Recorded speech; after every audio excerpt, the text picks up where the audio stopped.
people who live away from the border have a tendency, and maybe more so even in recent years, to think about the border as a dangerous, frightening place. I've heard it referred to as a war zone.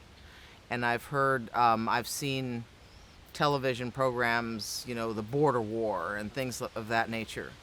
Um, I can't speak to other areas, but here in Del Rio and in Val Verde County, the border is a very peaceful place. It's a place where people go back and forth every day without incident. It's a place without murders, without a lot of violent crime. And if people wonder about what the border is like, I would invite them to come here and look at it.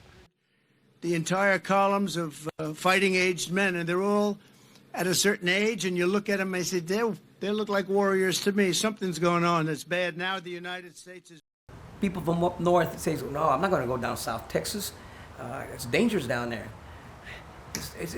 You want to get in danger, you get involved. You want to buy drugs, you're going to be in danger. You're going to break the rules, the law, then you're in danger. It's a safe place. We have our law enforcement that well trained. We have the border patrol trained, but they're not actually. They're targeting for immigrants now. I mean, they're getting stopped. They're walking out, crossing their kids, and I feel for them. I feel for it. You could have been in that shoe. They don't ask for assistance. They work for it. And it's bad. Now the United States is being overrun by the Biden migrant crime. It's a new form of vicious violation to our country. It's migrant crime. We call it. I don't know how far back. I guess since they delineated a border and said you can't come across here without papers, there have always been people doing that, and it mostly has not been a problem at all. They've become some of our best neighbors.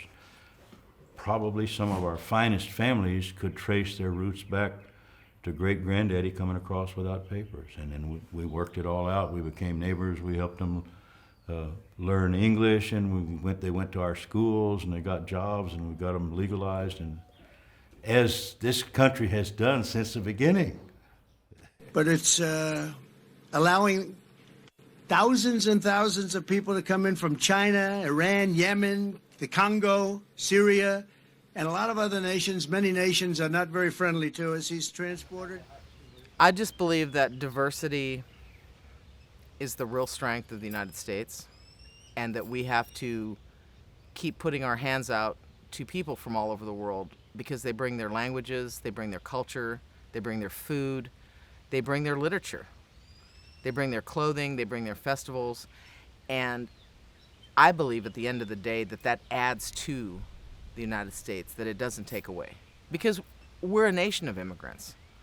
And that's the whole argument against immigrants is so ironic to me as a Native woman, because really at the end of the day, you're all immigrants to us. Who've lived on this continent for 1,000 generations, you're all immigrants to us. So I mean, that's really how I feel about it. So